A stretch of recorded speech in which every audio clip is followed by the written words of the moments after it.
Bismillahirrahmanirrahim. Kitabu 6 babu en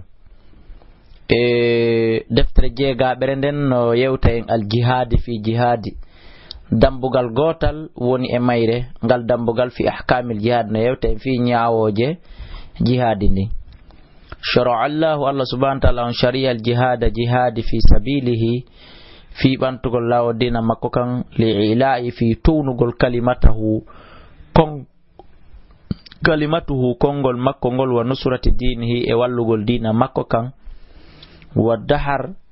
e radagol a'da'ihi aybe makko ben.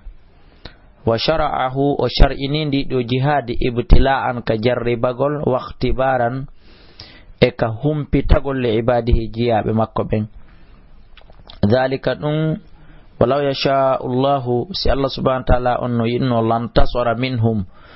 o folinayno immorde e mabbe kambe julbe walakin ko woni tun ko wadiri dum liyabluwakum fi jarribor ba'dakum bi ba'd walladhina ben qutilu warabe fi sabilillahi falan yudilla a'malahum sayahdihim wa yuslihu balahum. Wal jihadu jihad fi sabilillahi lahu nodani dum al ahammiya himme al azimati mawnudo fil islam kanel islam. Fahuwa ko habugol jihadin din dhurwatu sanamil islam woni ƴugere warñakere islam o. Wa huwa jihadin din min afdalil ibadati ko jihandi ɓurdi teddude e dewe ɗen. Wa qad addahu gomɗi konti jihadin din ba'dal ulama yoga e jomiraɓe gande rukunan sadisan tugalal jeegaɓal min arkanil islam immorde tugali islamu ɗe ɗen andi tugal islam ɗen ko ɗe joyi kono woɓɓe goo watti e haɓugol jihadi ɓe kilasi tugalal jeegaɓal. Si tugalal jeegaɓal awale goy no wodayno haray ko al jihadu fi sabilillah. Wal jihadu haɓugol jihadi fi sabilillah mashru'un ɗum ko shar'ina ɗum bil kitabi ka deftere Allah wa sunnati e ka sunna wal ijma' e ka fottanegol hooreɓe dina ɓe. Wala ta'ala Allah dali kutiba alaykumul qital wa fa'alahu an-nabiy sallallahu alayhi wasallam nelaado Allah on huwi dum da be mana be golli jihadi wa amara bihi be yamiri dum kadi wa qala sallallahu alayhi wasallam nelaado maki man mata kala maydo walam yaghzu o habal jihadi walam yuhaddis nafsahu o yewtali wonki makko kimbi mana o mijaaki kadi ka haqqille makko bil ghazwati habugol jihadi mata haray o do mayi ala shu'batin minan nifaq e hore salndu nafiqiyagal. Hay so mayal ko nafigi ko nawa o mayidi e salndu nafigi yagal. Wal jihadi non masdara jahidun ko yaltirdun tinnareji ko bulirdun tinnareji ay baligh ko yotti dum ko timmudum fi qitali aduwihi e balighun ko yottingol ko hattingol ket e nder habugol aduwihi ay be makko ben. Wa shar'an kasara qitalul kuffar ko habugol hefiraɓe. Wa yutlaqul jihad hino wellitire kongol jihadi ala ammi e dow ko ɓuri huɓutude min al qital immorde e gere. Qala al allamatu ibnul qayyim wa jinsul jihadi noneji jihadi ɗin fardu ayn e ɗum ko farilla toɗɗiɗo imma bil qalb amma on tigi haɓira jihadi ndin ɓernde nden ka ɓernde wa imma bil lisan amma on tigi haɓira jihadi ka ɗengal wa imma bil mal amma o haɓira jihadi ndin jawdi ndin wa imma bil yad amma o haɓira jihadi ndin jungo ngo. Kono ko fardu aynin e goto kala neɗɗo julɗo ko be goɗɗo haɓira jihadi ɗiɗo fo ma o haɓira jihadi gotiɗe ɗiɗo. Fa ala kulli muslim no fawi kala julɗan yujahida nde o haɓata jihadi bi naw'in e none wo min hadi al anwa'i morde ɗi noneji ɗo taw wonu kanko o gaynata hay gotele ɗiɗo noneji. Wa yutlaq hino wellite ko ɗum woni al jihad e jihadi ndin aidan kadi ala mujahadati nafsi e dow on tinnorowo wonki muɗum kin e dow haɓugol wonki makko kin afwan o andi wonki kin ko gaño kin kadi ko haɓeteki wa shaytan e shaytan wal fusuqa e fasik wal fusaq e fasik yagal ngal wal fisaq e fasik yagal ngal. Fa amma mujahidu nafs amma haɓugol wonki kin fa ala ta'lam ko e dow nde andata umuru din fiya kuji dina ɗin summa al amala biha refti gollitira ɗi summa ta'limiha refti janna di kadi tagore nde ɗum ko jihadi wonkino wi'ugol jangay jannay ɗum ko hunde molanande non si a ngatali wonki makin haɓuɗaki wallahi a wawata par ce que lernde wiɗa a jangay ma lernde wiɗa a jannay wonki kin kono weɓutude ngongure ki weɓitane andeji fiyo haqqille maɗen jiiɓo décrasoɗa tawa a wawata ki weɓitane nawnahoy ki weɓitane mijoji wa amma mujahadatu shaytan amma koni haɓugol shaytan fa ala daf'i koye dow duñugol ma ya'ti bihi kala ko iblisa addata ɗum min ashabahati immorde jiɓayeji wa ma yuzayyinuhu e ko cuɗinaynayi ma ɗum min ashahawati immorde shahawji aduna wa amma mujahadatul kufar amma haɓugol heferaɓe ɗum ɗon fataqau bil yadi ɗum hino wona ka jungo wal mal e ka jawdi wal lisan e ka ɗengal wal qalbi e ka ɓernde wa amma mujahadul fusaq amma haɓugol non fasiki ɓen fa bil yad ɗum ɗon ko jungo ngon summa bil lisani refti ɗengal ngal summa bil qalbi refti ɓernde nden hasbu tamakkan none wono embere no newrani on tigi on min darajatin immorde min darajati inkaril munkar immorde e darjaji añugol ko añini kon kondanugol ko kondani kon wal jihadi haɓugol jihadi fardu kifaya ko farlu yonondirteɗo ida qama bihi si daranike jihadi ndin man yakfi ɓenɓe no wawa gaynude dartagol ɓen ayɓe ɗon haray sagata fukkike al wujubu waɗɗagol jihadi ndin anil baqina e gaayi hedditiɓe ɓen wa baqa heddo fi haqqim ka haqqe maɓɓe wa baqa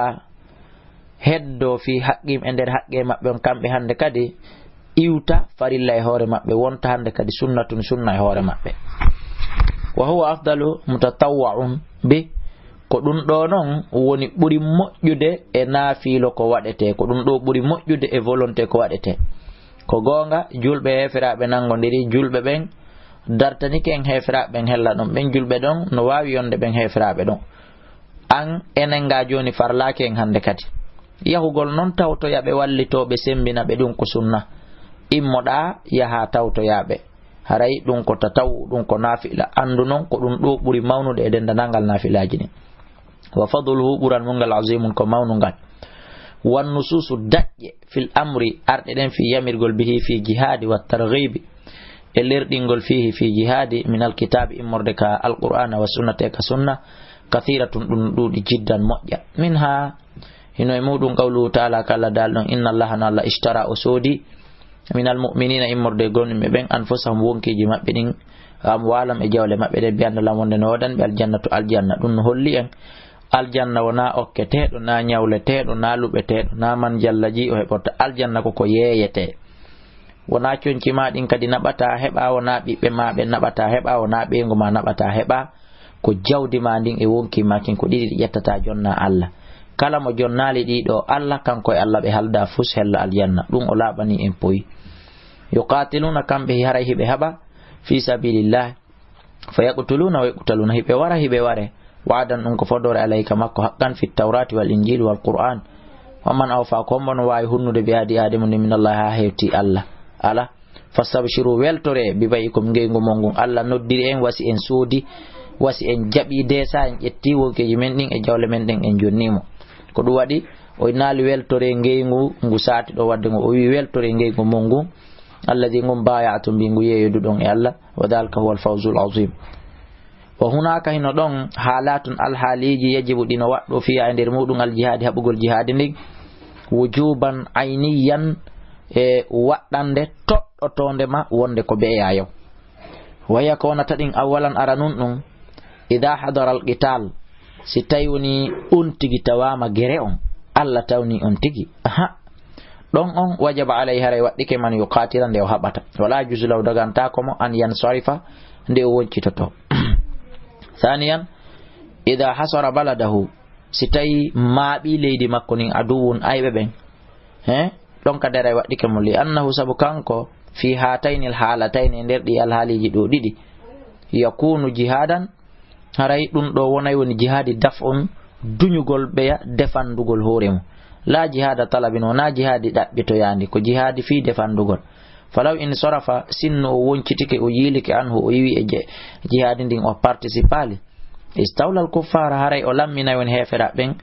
o heftinan hefera ben ala hurumatil muslimin e dow hurumji julbe ben be hetta salisan tatabun nun idha ihtaja ilayhi al muslimun si julbe ben haton jini faade e mudum si julbe ben haton jini e makko fil qitali e der gere wal mudafa'at e defandugol haaju julbe be yani e makko be ni ardo wallito damen do don kadi haray baytun o toddama wontani mo don kadi fardu ain o yondi norta goddo rabi anna yabun idha stanfarahu al imam si imamu on immini mo yo yahu haray don kadi wonti fardu ain li gawlihi sallallahu alaihi wasallam idha stanfartum sum imminama fanfiru yahe imme yahu wa qala ta'ala kadi dal idha laqitum fi'atan fathbitu tabite wa qala ta'ala ma lakum kun hibun idha qila lakum yanfiru innama on yahe fi sabilillah ithaqaltum dun teddiray on sattiray on ila al-ardi fade kalid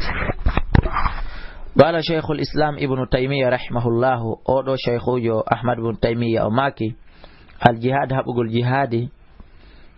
minhu hino emudum ma huwa bil yadi konko warrete jungo ngon wa minhu no emudum ma huwa bid da'wa konko warrete da'wa jodagol ka radioji nodda jama on hadabe yamirabe ma jodagol ka darsuji yanya darsuji din noni wono wawiri yo tagore nden hendo noddabe e der darsuji embere ko gandal ko Allah okki dum kon noddabe yamirabe wal hujjati e addugol dalil wal lisan e habirgol dengal ngal warra e habirgol pehe jodagol addana jomirabe jawle e jomirabe gandal ben addana be pehe daron non son warrini dum bantay dina ka mulayki ferungo do fo goto kala jeeru mun no wodi pular wolino dum wattadbiri e toppitagol wasanaati e gollugol fayajibu no waddi bi ghayati e hattirde waddagol mayu makkinu embere ko newanimo kon wayajibu hino waddi alal qa'ada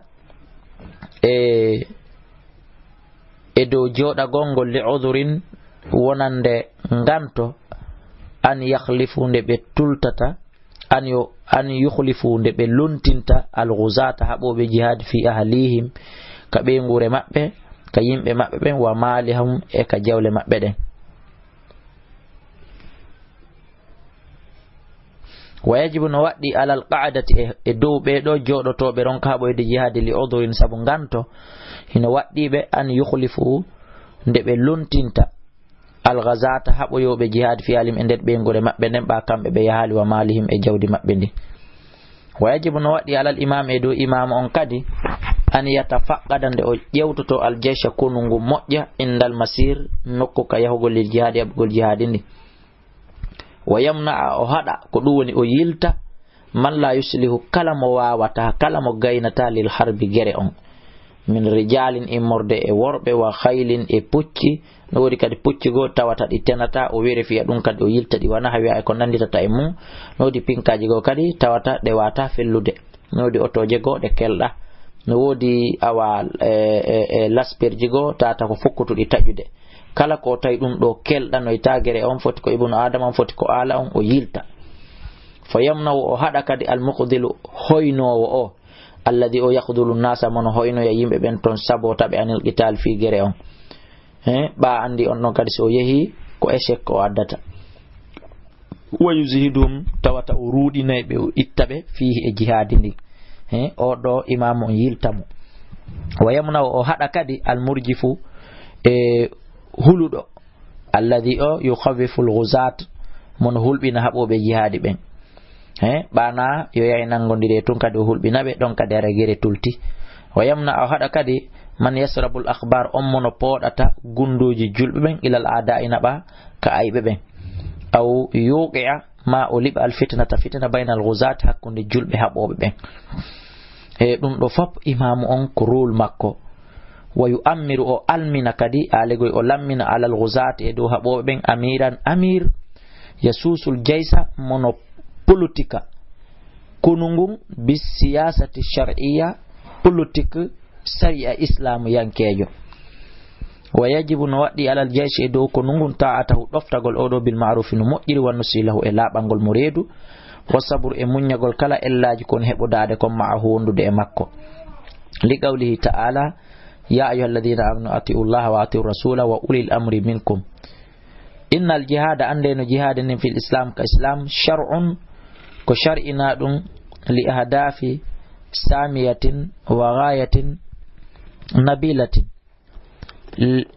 ko ɗum woni li ahdafin awa fi duñugol duñande samiyatan tiɗude wa ghayatan e yottorde yottande awalegoy yottode nabilatan kelɗude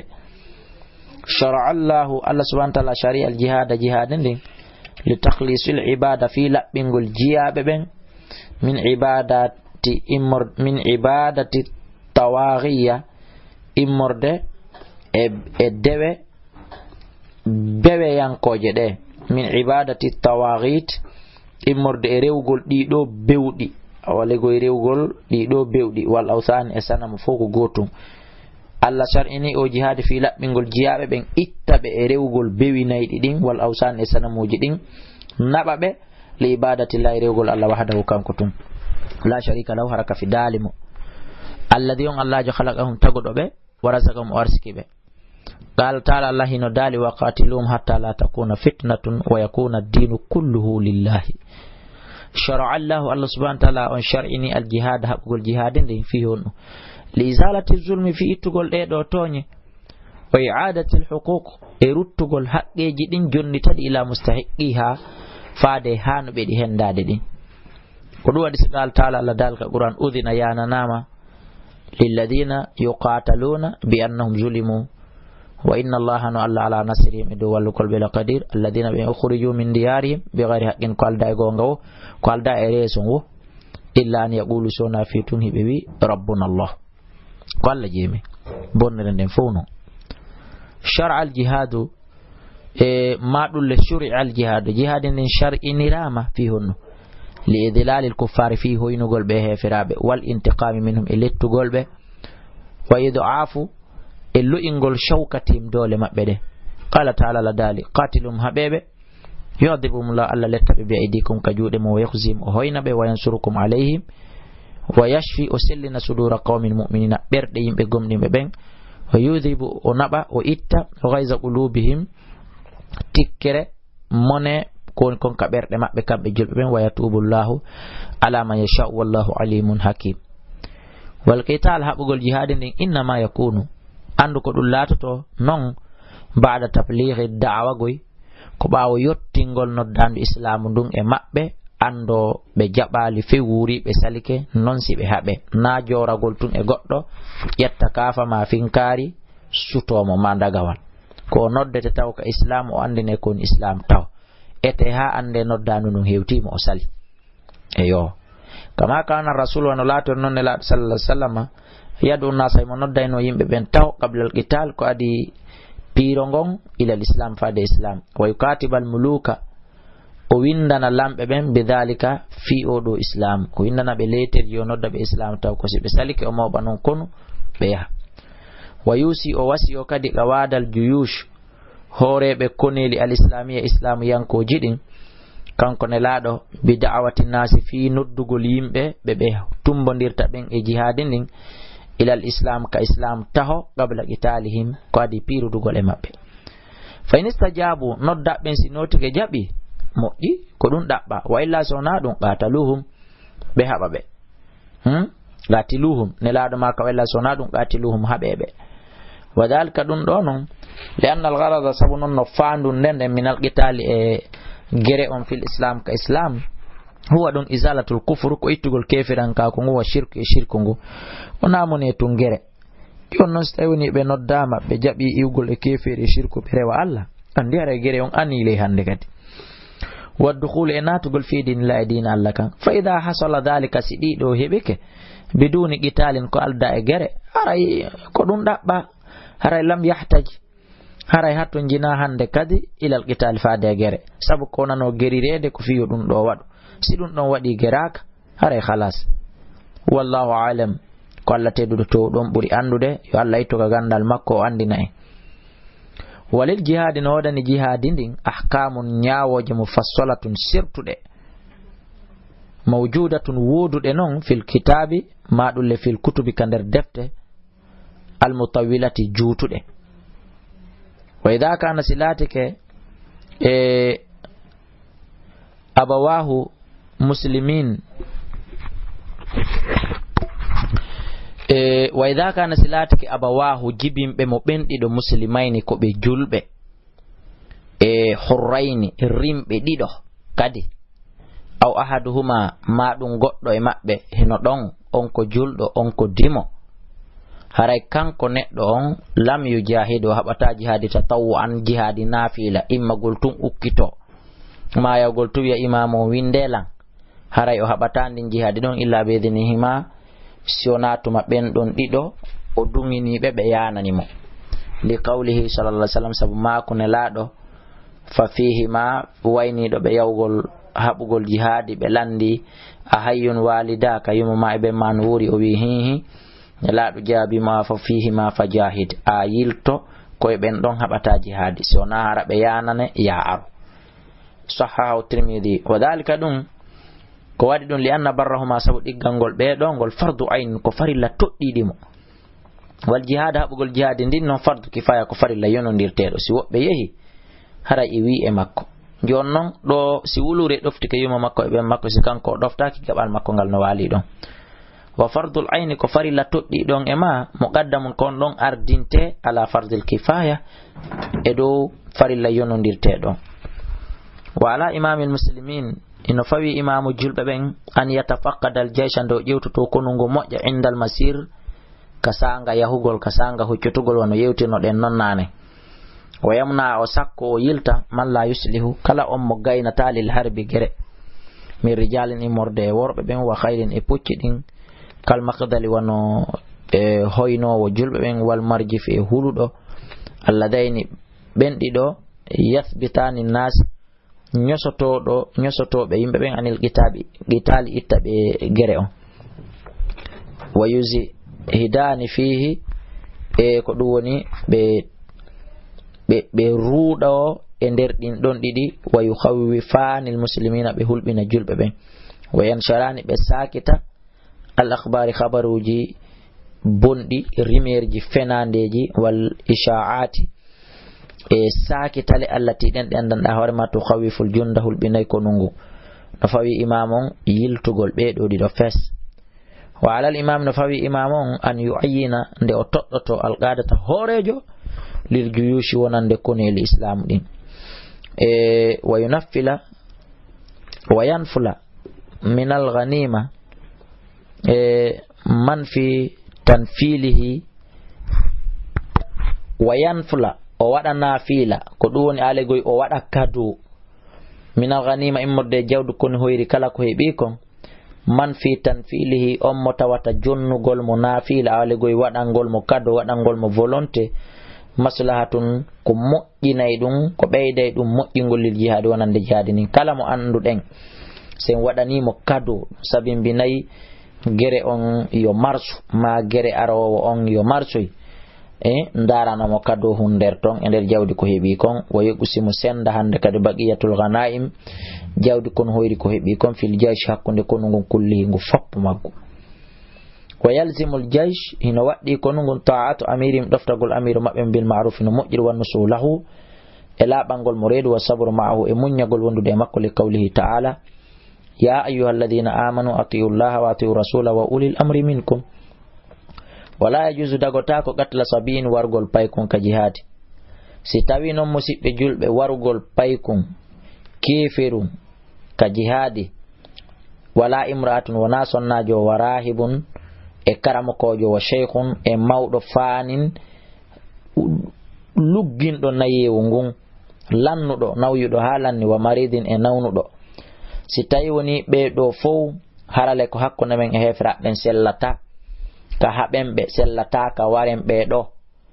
est ce que haray ko ƴettugol finkari fewtina julɗo ɗimmo mu'um ma ƴettugol kaafa fewtina julɗo ɗimmo mu'um waramo est ce que haray ko ɗum ɗon sellata aljawabu la jababu yon ko wiɗen goɗɗum no lahara be dargal daro si wona ɗum haray woɓɓe perdi si dargal daraki ne laaɗo maka si en nangodiri e hefera ben wata en waru fay koye mabbe koye minere hoy koye taw koye helli faaka wata en waru koye parce que kankoy ko koye cuuyna koye e mum koye anda wata en waru mawɓe naye ɓen tay haaju men woni e ɓen par ce que ɓen hunde wata lor ko kala jeune jo ko kala suka gorko tawɗo no woni helli faaɗo haqqille makko ɗen no hisi o tewi ke pas o haɓin woyen haɓu on ɗon joni noon ko honno julɗo ƴettirta finkari wara paykun julɗo kun helli faaka ko honno julɗo ƴettirta finkari wara sonnajo julɗo ko honno julɗo ƴettirta finkari ma laɓi wara mawɗo nayejo julɗo haray ɓeɗo wonɓe ƴettude pinka suto wargol population julɓe ɓen laginewo ka wona laginewo kala wonɗo ƴettude finkari ma kaafa ma laɓi ma bombo suto julɓe ɓen haray mi watti ɗum ɗo ngallandal ɗo e sokeje maɓɓe yoɓe jabanola numéro téléphone on ko 628 60 53 09 657 60 53 09 631 60 53 09 601 60 53 09 ka email ka Facebook Elaji Abdoulaye Kala @yahoo.fr mi hula mi ngoƴƴa mi ma paaki ko ɗum waɗi simi jonni adresse timmuɗo mi inni mi fillito landal ngal ɓeɓe mi landi ɓe anda no ɓe jaborala mi inni nelaɗo maaki enen julɓe ɓen sen nangi hefera ɓen hara ɓen ko hefer ɓe kef wota en waru pay koye maɓɓe minere hoy koy wota en waru rewɓe maɓɓe ɓen wota en waru mawɓe naye ɓen wota en waru nawnuɓen ko honno noon an o julɗo ƴettirta finkari ma kaafa ma laɓi ma lasper ma bedum fewtina paykun julɗo hum ma sonnajo julɗo ma mawɗo nayejo julɗo ma nawnuɗo julɗo waramo hay warugol ɓeɗo ka heferaɓe no harma ma wota waɗu kono fewtinirta ɗum wara julɗo ɗimmojo ma fiwigol tun chef ma no yamirma ma fiwigol tun horejo ma no yamirma nelaɗo no haɗuma chef ma on no yamirma a wakkilike jaɓugol ko chef ma on yamirma kon a yeddi ko nelaɗo maɗa on haɗuma ko honno suusirɗa ɗum ko honno wawirɗa ɗum ko honto tippuɗa jabolan ɗon e so tawi ɗum feƴƴi arten hande kadi ka darsu o inni en wala yajuzu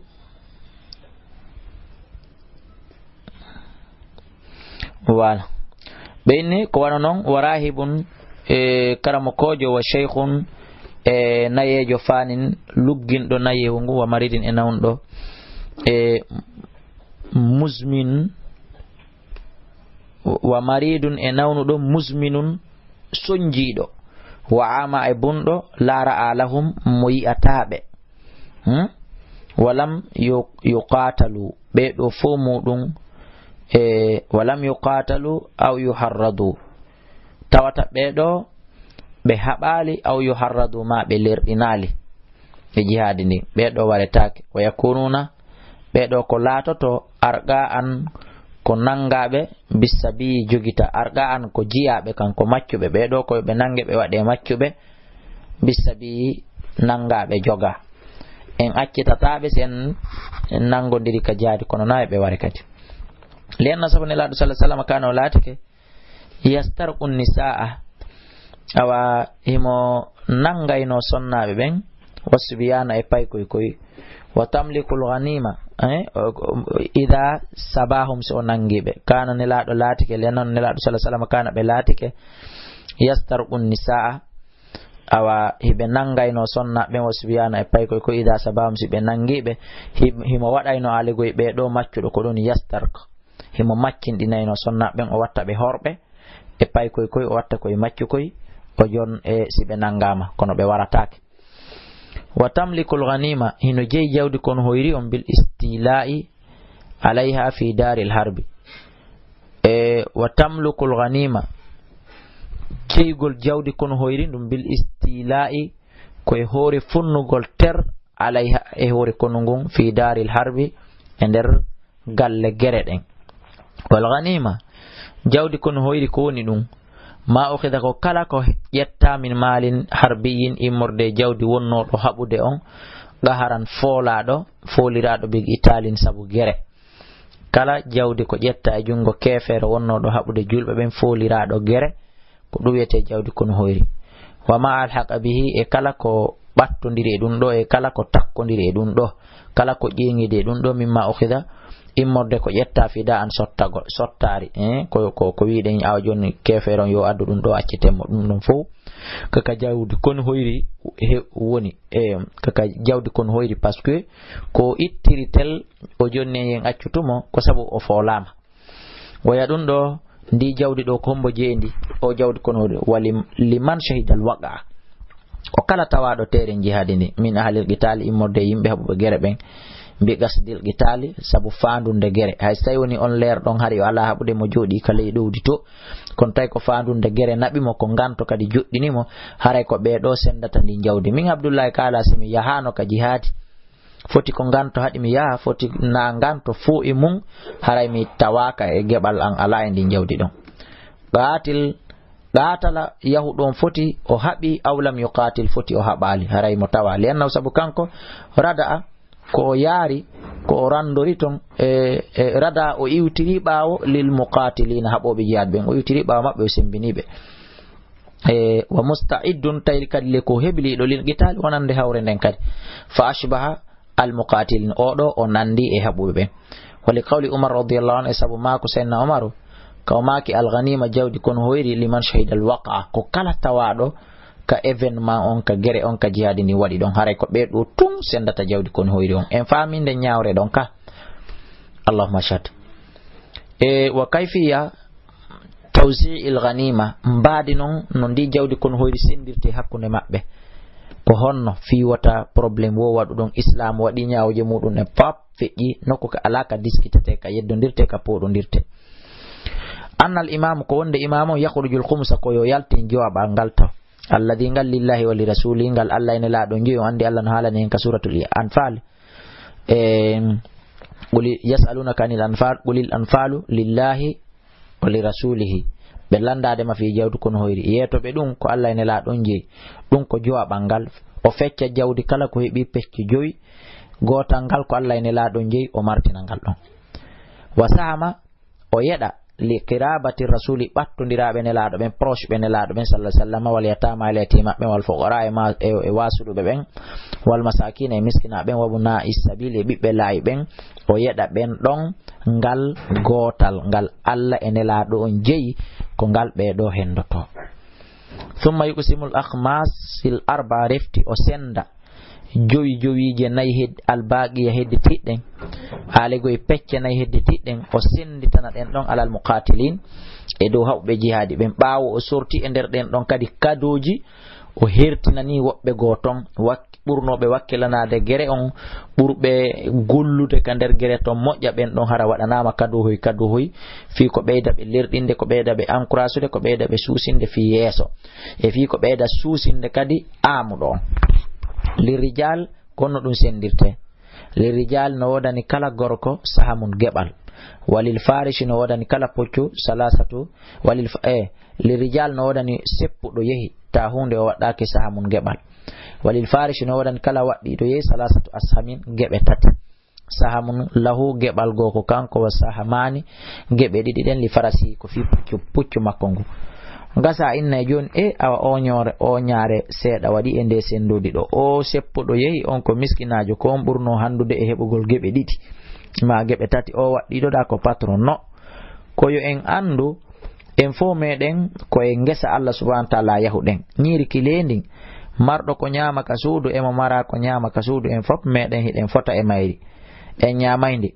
koyo en andu ko fi hunɗum watta puccu ngun ƴetti geɓe ɗiɗi kanko jom puccu ngun o ƴetti geɓal gotal bi mana kanko tun hendi geɓe tati ande ngal otowal ngal ko karbirtengal no gasa ko ngal karbirtengal go'o ko ngal waɗetengal entretien ɗiɗi kanko jom maggal ko ñamowo no gasa ɗe geɓe ɗiɗi ko innayi otowal ngal ƴettu no gasa o ƴetta e ɗe ɗiɗi o soda essence o soda piesi o karbira ɗum ha o gaynata ko yo ittu kadi ka jiba makko o ɓeydita fere gasa hani on taway ko o seppo mo waɗɗa keɓuɗoɗa geɓal gotal kanko o mara hunde ko waɗa entretien o mara hunde ko karbira taxe gouvernement hunde o mara ko yoɓa no gasa ko on ɗon ɓuri gañade. On faami explication on ka liyanna sabu nelaɗo sallah sallam ashama o senduno yawma haybara ñandagere haybara on o yeɗi lil farisi waɗɗiɗo thalathata asumin geɓe tati sahamani geɓe ɗiɗi li farasi ko mbaɗɗateri makko ndi jeeyi ko ndi ñamay ko ndi waɗire entretien wa sahamun geɓal gogo lahu ko kanko muttafaqun alayh ɓe jonni seppo geɓal gotal wa yaqumu daroto noon maqamal imam place imam on fi tawzi'il ghanima fi sendugol jawdi kono hoyri on naibuhu vice makko on ko ɗum woni lontiɗo mon awalegoy vice président makko on ko ɗo immoto vice amiru on ko ɗo immoto senda ko bon vice amiru on komo kala mo amiru on waɗi amiru e dental yahuɓe ɓen haɓugol jihadi haray ko on ɗo woni naibu amiru on ɗon. wa yahrumu no harmi alghululu jamfagol wawa ko woni jamfagol kitmanu shay'in ko suuɗugol seeɗa mimma aghnamahu almuqatil e haɓuɓe jihadi ɓen jawdi kon hoori ko ɓe heɓi kon goɗɗo suuɗa ɗon seeɗa ko ɗum wiyete jamfagol ɗum no harmi ngal taala Allah no daali wa ma kana lin nabiyin hanana hay annabajo taw an yughilla nde o jamfoto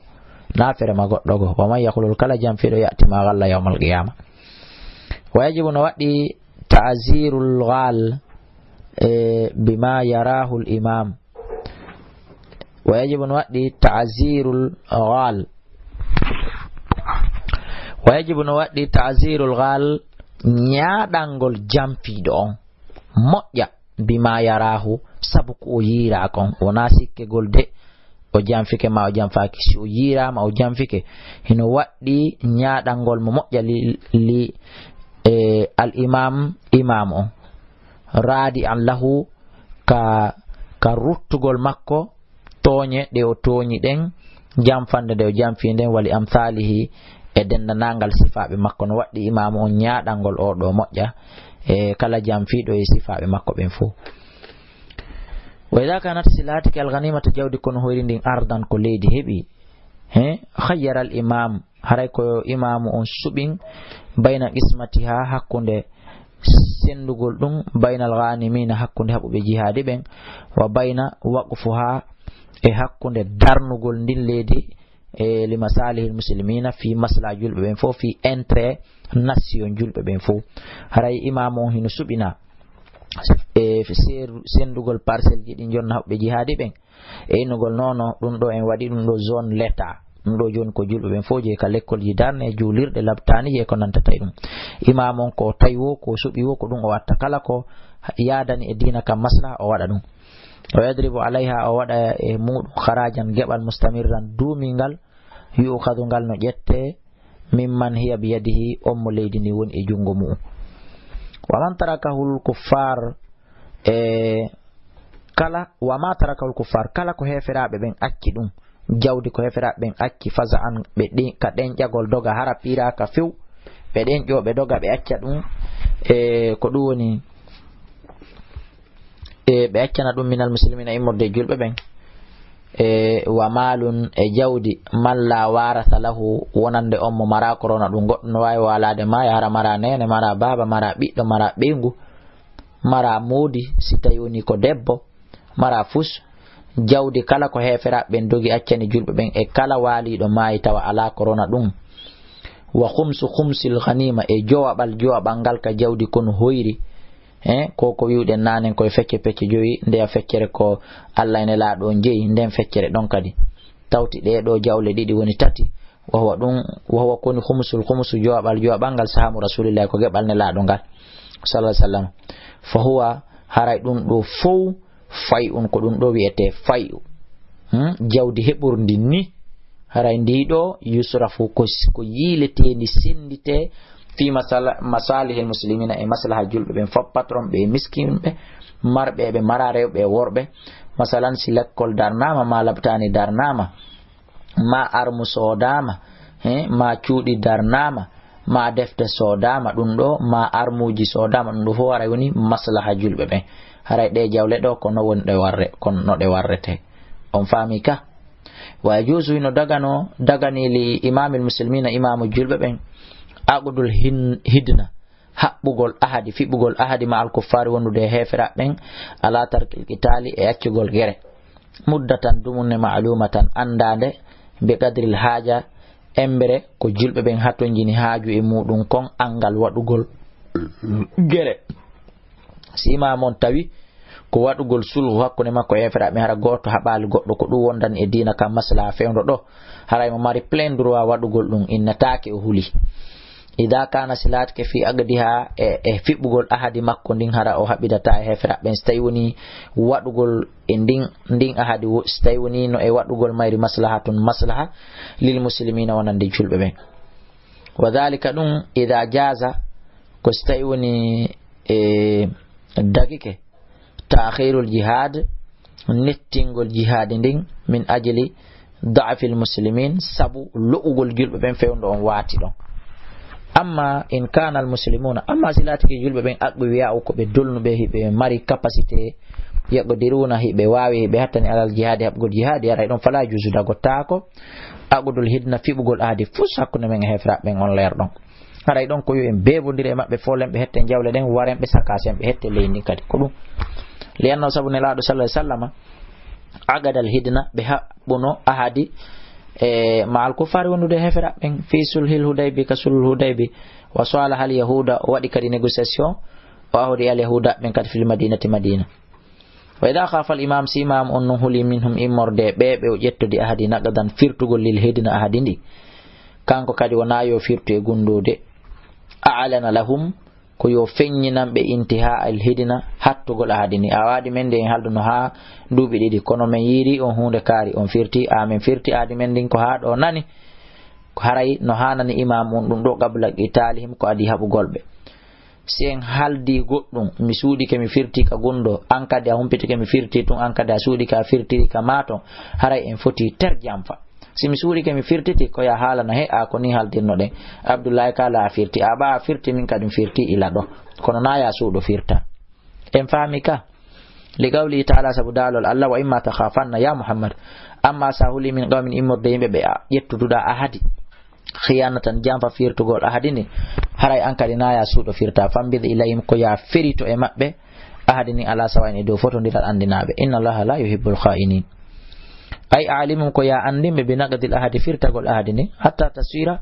ha wonta anta wa hum an fu e maɓɓe sawa'un hiɗon fota fil ilmi bi dhalika e andugol wonde ahadi ni firtama ndi boni. Wa yajuzu ino dagani kadi lil imamon aqdu dhimma ƴettugol fiɓugol ahadi ma ahlil kitabi wondude yimɓe defte ɓen ɗum al yahuda e nasara wal majusa e majusa rewoɓe nange rewoɓe yiite rewoɓe koode ko ɓe wiyete majush. Wa ma'anahu ma'anamum iqraruhum ko ñiɓingol ɓe ñinnugol ɓe tabintina ɓe tertoɓe ala dini e hoore dina maɓɓe kan kono noon hara ko waɗugol sharti de bi sharti badlihimul jazia sabu ittugol maɓɓe duuti ɗin jonna e sabu on andi ko julɗo hani yoɓinde kefeero duuti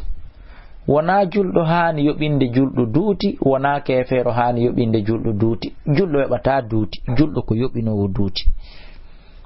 woni non contraire joni ko julɓe woni ƴantude julɓe duuti fi tum ɓay ɓen julɓe Allah no jarribori ɓe laamu ngu hiɓe laami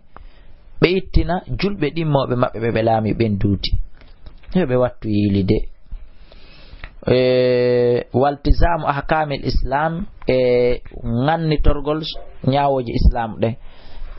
imam on no wawi ahodude al yahuda en nasara e majush yoɓe jokku keferankaku maɓɓe ngu ko en d'accord kono noon hitande kala ma lewru kala ɓe jonnay en goto kala e maɓɓe ittay tel taxi yoɓa jonna e ɗum ko goo ɗimmengel kala événement waɗuɗo ko sharia islam on ñawirte ka maɓɓe towo kamen gawa si ɓe absetti ɗum ɗon haray soni adar ngal darike tayen haɓuɓe li qawli ta'ala sabu dalol Allah qatilu alladhina haɓe ɓen la yu'minuna billahi wal yawmil akhir wala yuharrimuna ma harrama Allah wa rasuluhu wala yadinuna bi dini norta dinal haqq min alladhina utul kitab hatta yu'tul jizya ha ɓe yoɓa duuti ɗin an yadin ga e jungo wa mara kamɓe sahiruna ko ɓe hoyɓe. Fal jizya ko wiyete kon duuti hiya ɗum malum ko jawdi yu'khadu ƴettetedi minhum e maɓɓe par force ala wajhi sigar e dow bangal hayfingol ɓe kadi ko alda e teddungal kulla amin kala hitande badalan ka battitigu an qatilihim fi wargol ɓe ngol ɓa ko ɓe duwanoɓe warede joni min alama warde kono chaque fende ane on jonna e men tel wa iqamatim e sabu ñinnugol ɓe ngol tabintina ɓe bidarina e galleli men ɗi sabu kefero hana heɓude territoire kefero hana jeyde leydi ko enen julɓe hani jeyde leydi ko sabu fofugol men waɗi ha si kefero no wiya ko kañum jeyɗo o raɗoto en ɗon. wala tukhadul jizya duuti ɗin ƴettatake min sabin immorde bobon wala imratun wona sonnajo ɓeɗo kadi ƴantatake duuti aw majunun ma feetuɗo few ko ɗum woni wa zamanin e ko wiyete kon zaman ɗum kadi ko aaden jogiiɗo ella wa ama e bunɗo wa cheikhan fan e mawɗon nayejo ɓeɗo fof wona woniri noon ɓe haɓetake ka jihadi ko wana noon kadi woni ɓe ittintake duuti wala min faqirin wona baso kadi yu'jizu anha mo tata wata yoɓude few kefere mo mara hay hunde on kadi he islam kañum ko dina newende. Wa mata badalu tuma kala ɓe itti aljizyata duuti ɗin ɓe jonni en wajaba haray waɗɗike qubuli ha jaɓugol duuti ɗin minhum immorde maɓɓe haray wa harrama haray har min qitalam haɓugol ɓe hande kadi en haɓataɓe. Wa wajaba haray waɗɗike kadi daf'u defandugol man qasadahum kala fandaniɗo ɓe mbi adan ella haray en immoto kadi defanden ɓe sakko ɗen on wonde taw waɗu li qawli ta'ala ko haɓoton ɓe ko hatta yu'tul jizya ko haɓe yoɓa duuti si ɓe yoɓi ɗulanni fa ja'ala Allah subhanahu wa ta'ala waɗi ita'ul jizya yoɓugol duuti ɗin ghayatan hattorde li kaffil qitali sabu surugol gere on anhum e gaye maɓɓe wali qawli sallallahu alaihi wasallam e sabu mako ne laaɗo fas'alhum lamdoɓe aljizyata duuti ɗin fa in ajabuka si ɓe jaabike ma ɓe jaɓi ittude fa faqbil minhum jaɓanɓe wa kaffa anhum sura gere on tertoɗaɓe wallahu alam ko Allah subhanahu wa ta'ala on ɓuri andude. wa juzu no dagi ita'ul kafir jonnugol kefero almufradi weddiɗo kefero tun kefero bajju wuɗuge mo ɓattodirɗen hino dagani imamu jonnugol mo al amana hoolare jonna mo garanti wonde goto haɓatamo hoolare min kulli muslimin immorde e denɗanangal julɓe ɓen andina ɓe awa tan waɗu o hay hunde ida lam yahsul minhu si tawi woni ala iwde e makko dararun lorra alal muslimina hewta julɓe ɓen en andi o wi o nattaka dina kono o joɗike o jokki kefirankaku makko o ala en ɓittinde haray hino dagani imamu jonnugol mo hoolare e jungo julɓe ɓen fof بدليل سبب دليل قوله تعالى قال دال وإن أحد استيوني حيث قوت من المشركين استجارك أو كوتنك فأجره كوتم حتى يسمع كلام الله ثم أبلغه مأمنة. ويجوز ندغني كدي للإمام إمام إيتاء الأمانة جنغل هولار لجميع المشركين دندنانغال شركوبين ولبعضهم أيوغا بجنغل بهولار سبو julɗon si o laamike ko fop o laamani kefeero wo ñuuƴi ɗi wo kulle bururde koyo fop heɓu nafoore ko o laami kon ko ɗum woni pouvoir islamique lianna wilayata wo sabu noon no laamateri makko ni ammatum kodi huɓutundi walaysa dalika laamateri makko ndin wonaali li ahadi ru'iya wano gooto e hooreɓe hedditiɓe ɓen tawɓe wona julɓe illa an yujizahu l imam si wona imamu on daginanamo ɗum wa yajuzu no dagani lil amir on fi nahiyatin e nder bangal goo ita'uhu jonnugol mo li ahali baldatin wonande yimɓe leydi garibatan ɓattindi nin minhu immorde e makko haray tamma ko ɗo timmi bi awnillahi sabu ballal Allah wona wakkilare Abdullahi kala wona gandal Abdullahi kala timmiɗo hande sabu ballal Allah al juzul awwal juzu aran on e deftere mulakhasul fiqhu nden en gayni juzu aran on bi mana ko ɗum woni fayda en feccinde hakkunde kaɗeri feccale hakkunde tigiri no heddi seeɗa wa yali no hikki juzul awwal on ɗo inchallahu biidinillahi e dunga e Allah hino hikki ɗo al juzu thali sani juzu ɗimmo haray kon ɗon marɗen natangol e darsu men wonɗo hikkade ɗo on wa awwaluhu arano e deftere nden arano e dambuɗe ɗen e juzu'u ɗimmon ahkamul bay koko yewtata en fi ñawoje nguɗu ngeygu. haray alhamdulillah en yetti Allah e kitabu tahara, kitabu sala, kitabu sawm, kitabul hajj, kitabu zaka, kitabul ɗeɗo jihadi, ɗeɗo fo Allah newinani en jangiɗe en gayni yo Allah hokku en faamu e moƴƴere ko woni kon e muɗum. haray noon dambugal wongal muhimmu woni hikkade ka juzu usani ɗo aranal ngal wo ko fi ngungeygu. en fop hiɗen wi'i ko en commerce he wata en sikku commerce ko wonɓe sadade marchandise ɓen tun ka luumo yeeya ka marche. no wodi wonɓe ka biro wonɓe wadde commerce, no wodi wonɓe ka nder kan wonɓe wadde commerce, no wodi wonɓe ka nder juulirde hara hiɓe wadde commerce, no wodi wonɓe ka fulawa no remude ma no ni'ude ɓe wadde commerce. ngal dambugal ɗo ko concernungal en fof meɗen amma kala wonɗo gollude golle hun ka o heɓata fawtindu ɗum ko commerce. joni noon wota en sikku diina kan hunde accidan en e mum ko woni wohi ka holli en ko ni rewreten. donc haray miɗo invite en fof meɗen massivement argol jento ngal dambugal wongal hikkade ɗo fi en faamu commerce men on ko honɗum duwaɗen accude nder ton, ko honɗum duwaɗen kontinde nder ton, ko honɗum duwaɗen fuɗɗade nder ton ko tawno ala ton. fiyo commerce men o wonu bay on mabrurun ngeygu ɗiggungu, sabu ngeygu ɗiggungu ko gollal jeyangal e ɓurangal yiɗede ka Allah subhanahu wa ta'ala.